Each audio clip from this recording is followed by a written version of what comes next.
রুটি তুমি খাইবা? আচ্ছা দিম, বসো। আসসালামু আলাইকুম, আশা করি সবাই ভালো আছেন। সকাল সকাল আমি একটু আটা সিদ্ধ করে নিচ্ছি, আর এটার ভিতরে একটু পরিমাণ মতো লবণ আর অল্প একটু তৈলের ছিটা দিয়ে সিদ্ধ করছি। তো কালারটা সাদা না হয়ে একটু মানে হলুদ হলুদ হয়েছে কেন, যে কড়াইতে তো আমি তরকারি রান্না করি, এই জন্যই হয়তো সম্ভবত, না হলে আর হলুদ দেওয়া হয় না, কিন্তু হলুদ দেখা যায়। চাইটা হচ্ছে একটু ঠান্ডা হোক, চলেন ওদিকে একটু কথা বলি। আজকে দুদিন ধরে দিনের বেলা ভালোই থাকে, প্রচণ্ড গরম থাকে, রাত হলে অনেক বৃষ্টি হয়। আজকে দু রাত ধরে এরকমের ছিল, আর হঠাৎ করে আজকে তো সকাল সকালও বৃষ্টি আছে। আলহামদুলিল্লাহ, বৃষ্টি হলে একটু ঠান্ডা লাগে। আর কারেন্ট নেই, গেল কালকে রাত্রে থেকে এখন সকাল বাজে প্রায় 8:30 9টার মতো। এই পর্যন্ত কারেন্টও নয়, ফোনে চার্জও নয়। আপনাদের সাথে একটু থাকবো মনে হয়, তাও পারবো না, তাও দেখি চেষ্টা করব।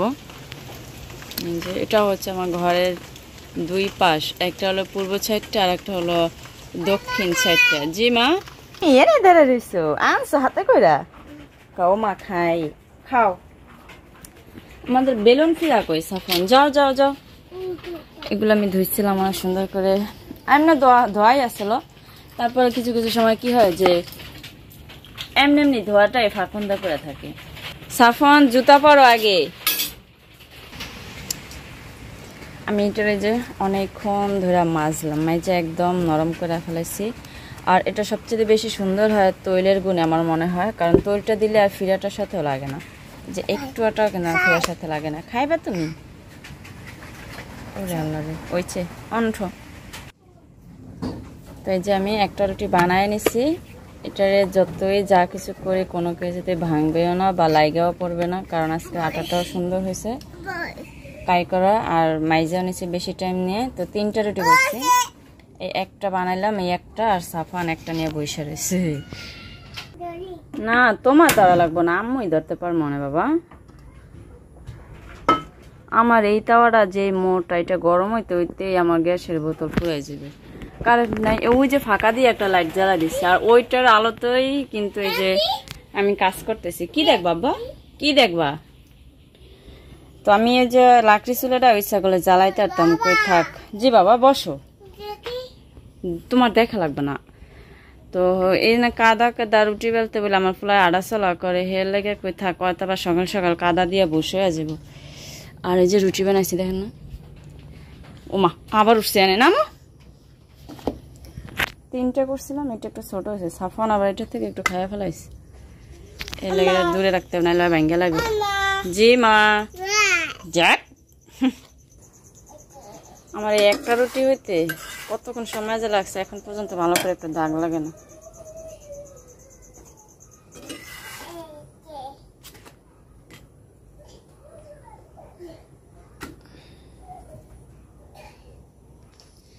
এখানে একটু চা পানি দিয়ে দিলাম, দারচিনি এলাচ তেজপাতা। সাফন নিচে বইয়া খেলতেছে, আমিও নাস্তাটা বানাইতে আসি। এস তাহলে কি তুমি কান্দো?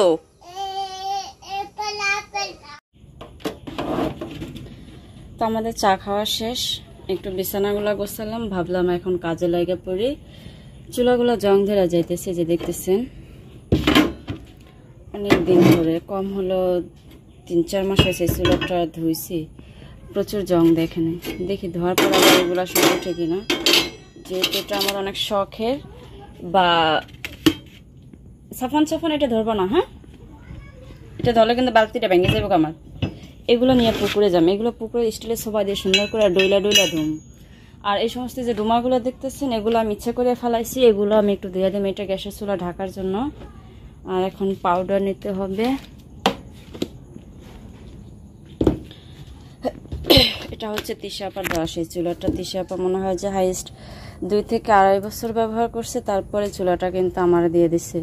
তো আমি যদি যত্ন করে 5-10টা বছর যদি কাটাইতে না পারি, এভাবে ফেলাই রাখলে তো জং ধরতে ধরতে একদিন শেষ। হ্যাঁ, সে তো শেষ হওয়ার আগে থেকেই একটু করতে হয় বারবার করে। চুলাটা ধোয়ার পরে রেক্সিনটা নিয়ে পুকুরে চলে যাম। সাফন সরো, তোমার গায়ে সাবানের পানি যাবে বাবা। আচ্ছা আমি আগে চুলাটা ধুই, আরো অনেক কাজ আছে, একটু একটু করে কাজ করতেছি। আর এত কাজ একটা না কেন করতেছি সেটাও সময় মতো বলবো ইনশাল্লাহ। তো আগে আমি এগুলো গুছাই আনি, ঘরটারে পুরা সুন্দরভাবে একেবারে ক্লিন করি, যাতে আমারও থাকতে ভালো লাগে, আপনাদের চোখে দেখতে ভালো লাগে, আর আমার সময়টাও যাতে যায়। জি বাবা, তুমি ক্যামেল ধরবা? তোমার ক্যামেল ধরা লাগবে না, এগুলো হচ্ছে এই যে স্টিলের সোফা দিয়ে ডলতে হবে, তাহলে উঠবে, না হলে তার না। দেখি ওই রে আল্লাহ রে, এতক্ষণ সরা তো সাফান, ভাল লাগে না, খালি তুমি জ্বালাও আমরে। না তোমার কুটু কুটু দেওয়া লাগবে না, আমি এনে ঝুড়ি ছিল না একটা, সেই ঝুড়িটা নিয়ে পায়ে ঠান্ডা ঠান্ডা লাগে, শুধু কাজ করছি কেমন যেন ভয় লাগে যে জোকে ধরলো কিনা। ঝুড়িটা নেওয়ার পর অনেক ময়লা ছিল, সেগুলো পরিষ্কার করলাম। এই যে লাইট মেরা মেরা কাজ করছি, কারেন্ট যেহেতু নাই, পেঁয়াজ রসুনগুলো এইভাবে রাখলাম। আর না তোমার তুমি ধরতে পারবা না, চুলাটারও এই যে পরিষ্কার করলাম, এখন একটু দেখতে ভালো দেখাইতেছে। না না না না, তোমার ওঠা লাগবে না, বিছানাগুলো তো আগেই পরিষ্কার করছি। আর এখন যেটা করবো, সাফানরে ধোয়াইয়া মশাইয়া সুন্দর করে, তারপরে কাপড় চোপড় পরাই দিম, জুতা পরাই দিম, না সাফান? আর এদিকে ও আমার কোলে, কারণ এক হাতে লাইট এক হাতে মোবাইল, এইভাবে কেউ কাজ করতে পারে? এই লাইটটার চার্জ শেষ, সকালে তো অনেক টাইম ধরে জ্বালানি আসছিল। আর বাইরে তো বন্যার ভাব, ওই যে দেখা যায় যে পরিমাণে বাতাস, তো সব থেকে মানে সব দিক থেকে ঝাড়ু দিয়ে এদিকে নিয়ে আসছি। আর ময়লাটা উঠাইতে হবে, নিচে যে কয়টা কাপড় ভিজানো আছে, আর উপরে কয়েকটা থালা বাটি পুকুরে নিয়ে যাবো। আর এই ঝুড়িটা ধুয়ে নিয়ে আসুন, এটাতে আর রোদের দরকার নেই, এটা এমনি বাতাসে শুকিয়ে যাবে যদি ঝুলাইয়া রাইখে দেই। এই আজকে আবার কাজ, এরপরে যদি কারেন্ট থাকতো তাহলে ফ্রিজটাও আজকে পরিষ্কার করতাম। কারেন্ট কখন আসে বা নাই আসে কে জানে। সাফানরে নিয়ে কাজ করছে, অনেক কষ্ট হচ্ছে। সাফান আমার শুধু জ্বালায় এখন, না সাফান? ওই ও পোকা, না পোকা থাকবো না, পোকা যাইব গা। মেঘলা মেঘলা আবহাওয়া, বাতাস প্রচুর, পিড়ি পিড়ি বৃষ্টি পড়তেছে। চকলেট ছিলে দিম, দাঁড়াও দেই। থালা বাটি, পানি, কাপড় চোপড় একবারে ধুয়ে নিয়ে আসছি, দাও ছিলে দিই। চকলেট খাও, একবারই তো সবই খাই লাইছো। এটির আমি দরজার সামনে বইয়া সুন্দর করে অনেক টাইম নিয়ে মাঝে যায় পুকুরের থেকে তাড়াতাড়ি করে খোলায় নিয়েছি। আর যদি পুকুর পাড়ে যাই এই মাছটা লইতাম তাইলে তো অনেক সময় লাগতো, আর এই সময়টা আমাকে সাফান ভিজ আমার লাগে, ভিজ অনেকটাই পিড়ি পিড়ি বৃষ্টিতে। এই পাতিলটা থেকে অনেকটি পানি খরচ করছিলাম, এটার ভিতরে ডাইলে রাখি। বর্ষাকালে বারবার কাদা নামা যায় না।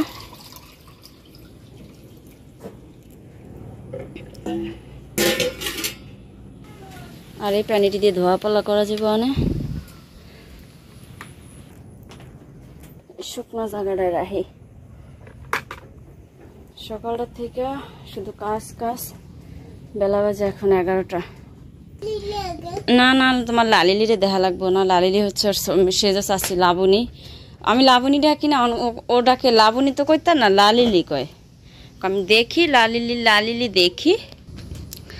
আসলে কি জানেন তো, সারাটা দিনে জি মা, ও মাশাল্লাহ, সারাটা দিন কাজ করি, 12 ঘন্টা 14 ঘন্টা কাজ করে, কেউ 24 ঘন্টাও কাজ করে, তারপরে টাকা ইনকাম করে।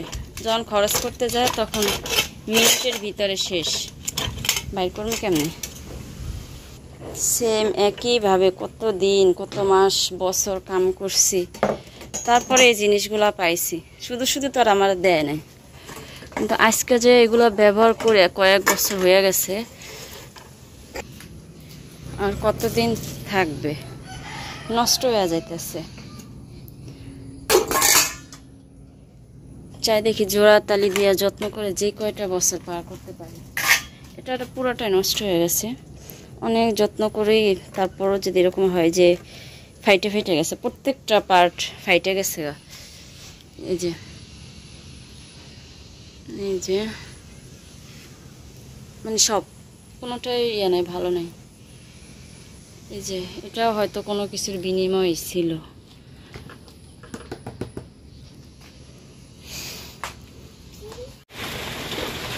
আমাদের এখানে কিন্তু বন্যার আশঙ্কা, সকাল না গেল কালকে রাত থেকে প্রচুর বাতাস, আকাশে অনেক ডাকাডাকি করে। আজকে সকাল থেকে কোনো ডাকাডাকি নেই, তবে প্রচুর বাতাস।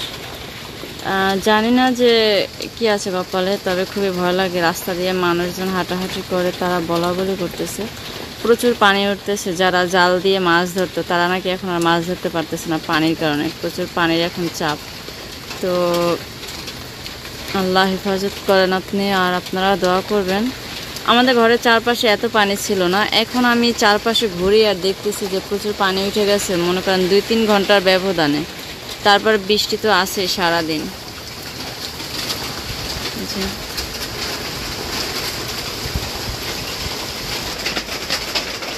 এদিকে যে পানির জোয়ার যেতেছে, আমি বারবার ঝাড়ু দিয়ে পানি কাঁচায় দিতেছি, তারপরও এই পর্যন্ত এসে পড়ছে পানি। এটা হচ্ছে উপর থেকে পড়তেছে পানিটা। আর এদিকে ভাত প্রায় হয়ে আসছে।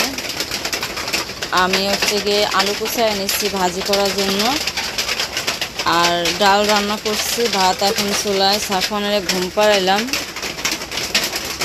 কি রান্না করি আর কি কাজ করি, ভালো লাগতেছে না, খুবই ভালো লাগতেছে।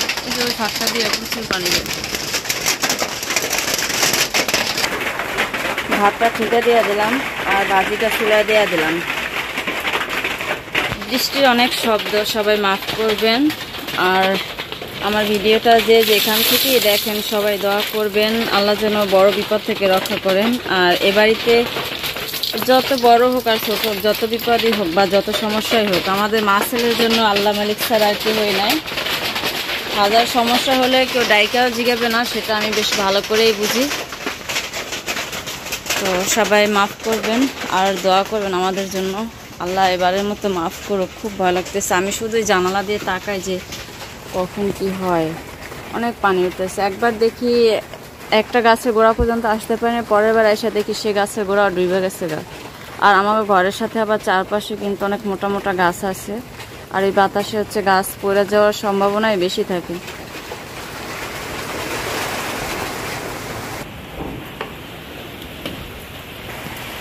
যেদিকে তাকাই শুধু পানি আর পানি।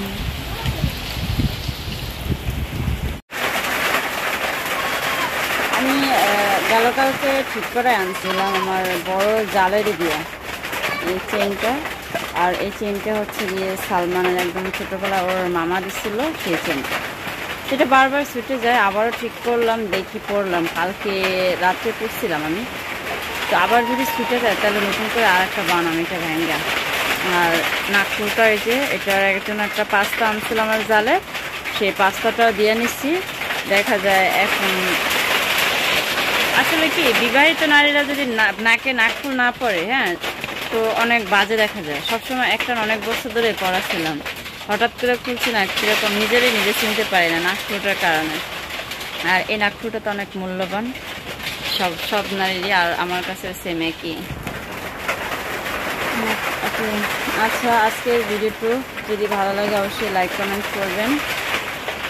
ও আরেকটু, আর এটা হচ্ছে রঙিন কাগজ। হ্যাঁ, ওই যে নাকফুলটা আনছিল একটা রঙিন কাগজের ভিতরে পুরা পেছে আমার জালে, তো আমি ওই কাগজটা রেখে দিছিলাম। ছোটোবেলা ওই কাগজ আমরা ঠোঁটে লাগাইয়া কালার করতাম, অনেক সুন্দর লাগতো। ঝুমুরে দিবি?